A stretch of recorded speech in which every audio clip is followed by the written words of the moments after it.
बृहस्पति तथा इंद्र का शिव दर्शन के लिए कैलाश की ओर प्रस्थान।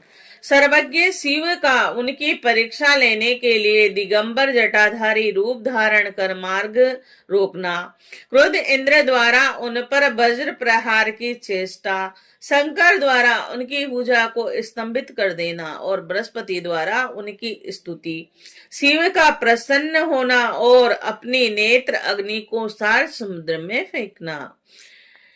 श्री शिवाय नमस्तुभ्यम। जय श्री गणेश। व्यास जी बोले, हे ब्राह्मण, हे भगवान, हे ब्रह्मपुत्र, मैंने सुना है कि पूर्व काल में प्रभु शंकर जी ने महादैत्य जलंधर का वध किया था। हे महाप्राज्ञ, आप शंकर जी के उस चरित्र को विस्तार पूर्वक कहिए और उनके पावन चरित्र को सुनता हुआ कौन तृप्त हो सकता है। सूची बोले, हे महामुनि, व्यास जी के द्वारा जिस प्रकार पूछे जाने पर बोलने में प्रवीण महामुनि सनत कुमार जी शांति पूर्वक अर्थमय वचन कहने लगे। सनत कुमार बोले कि हे मुनि, एक बार बृहस्पति एवं इंद्र परम भक्ति से युक्त हो शंकर जी का दर्शन करने के लिए कैलाश को गए। तब बृहस्पति तथा इंद्र के आगमन को जानकर अपने दर्शन के लिए तत्पर मन वाले उन दोनों के ज्ञान की परीक्षा लेने के लिए सिर पर जटाजूट बांधकर प्रसन्न मुख तथा दिगंबर होकर सज्जनों को सतगति देने वाले प्रभु शंकर उनका मार्ग रोककर खड़े हो गए और उसके बाद आनंद पूर्वक जाते हुए इंद्र एवं बृहस्पति ने मार्ग में स्थित भयंकर अद्भुत आकार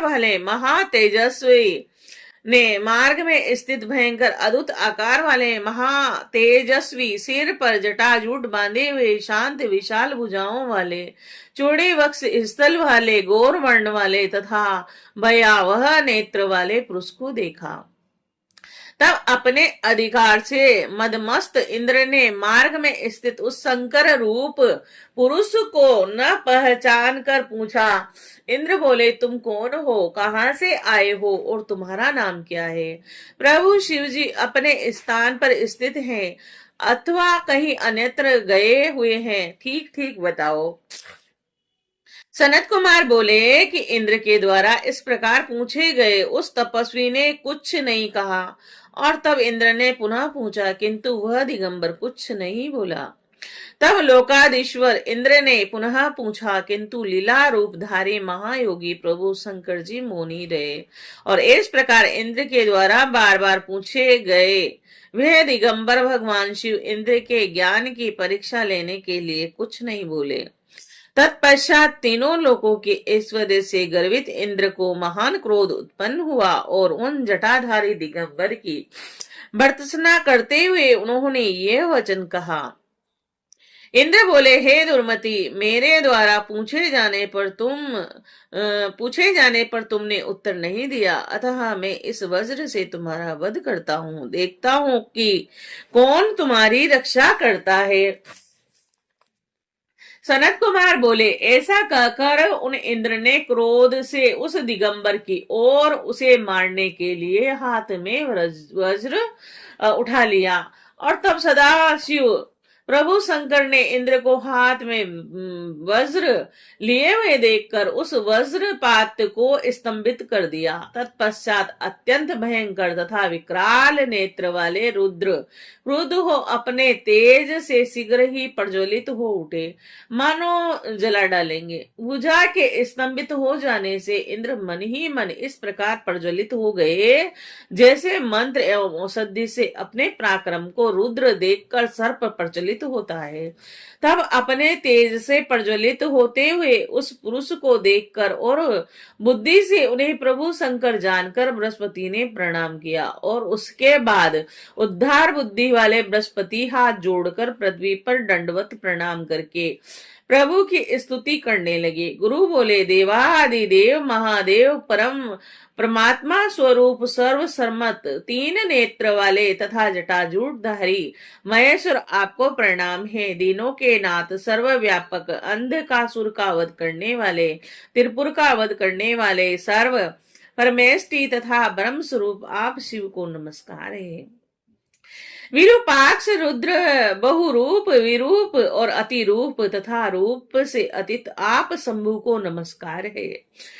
दक्ष यज्ञ का विध्वंस करने वाले, यज्ञों का फल देने वाले, यज्ञ स्वरूप तथा श्रेष्ठ क्रम में प्रवृत्त करने वाले आप शिव को नमस्कार है। कालांतक तक काल स्वरूप काल रूप सर्प को धारण करने वाले परमेश्वर तथा सर्वत्र व्यापक आप शिव को नमस्कार है। ब्रह्मा के सिर को काटने वाले ब्रह्मा तथा चंद्रमा से स्तुति आपको नमस्कार है। ब्राह्मणों का हित करने वाले आपको नमस्कार है। आप परमात्मा को नमस्कार है। आप ही अग्नि वायु तथा आकाश है। आप ही जल तथा पृथ्वी है। आप ही सूर्य चंद्रमा नक्षत्र हैं।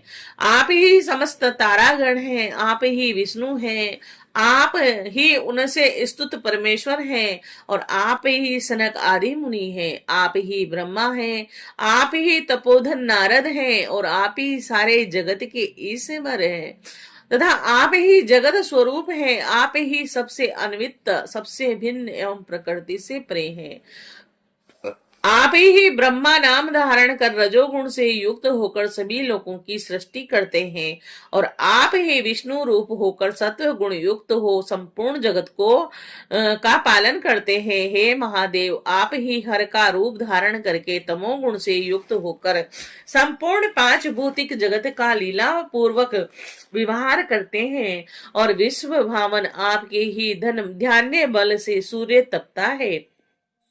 चंद्रमा लोक में अमृत बरसाता है और पवन बहता है। हे शंकर, आप ही ध्यान बल से मेघ जल की वृष्टि करते हैं और आप ही बल से इंद्र पुत्र के समान त्रिलोकी की रक्षा करते हैं।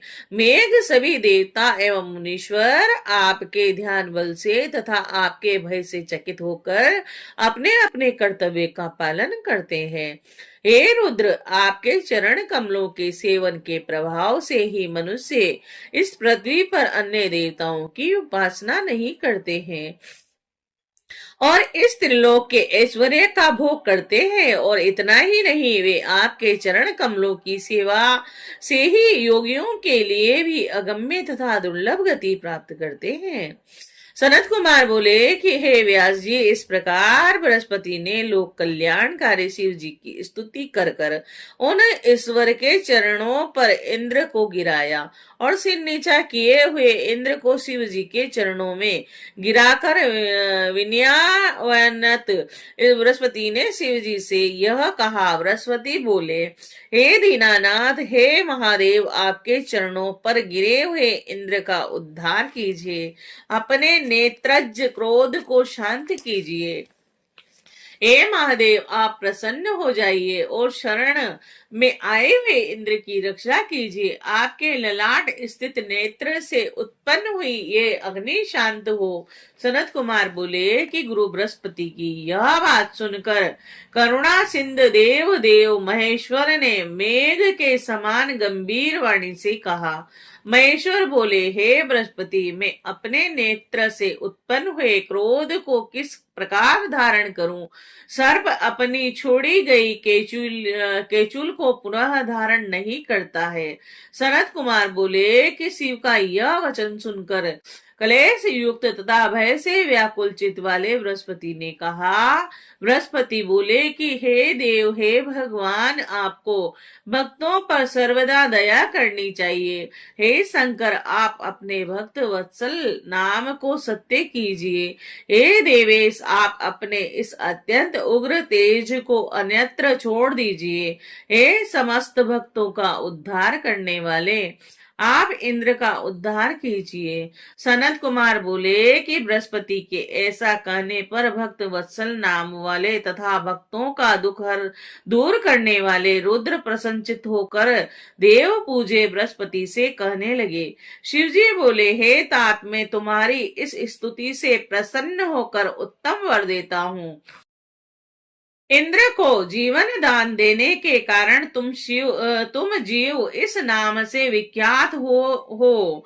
मेरे भाल स्थित नेत्र से इंद्र को मारने वाली जो यह अग्नि उत्पन्न हुई है, इसे मैं दूर फेंक देता हूँ, इससे यह इंद्र को पीड़ा न पहुंचाए। सनत कुमार बोले, ऐसा कहकर शंकर जी ने अपने तृतीय नेत्र से उत्पन्न अपने तेज रूप अद्भुत अग्नि को हाथ में लेकर सार समुद्र में फेंक दिया। तत्पश्चात महालीला करने वाले भगवान शंकर अंतर्ध्यान हो गए। इंद्र एवं बृहस्पति भय से मुक्त हो परम सुखी हुए, और इस प्रकार जिनके दर्शन के लिए इंद्र एवं बृहस्पति जा रहे थे, उनका दर्शन पाकर वे कृतार्थ हो गए और प्रसन्नता पूर्वक अपने स्थान को लौटकर आ गए।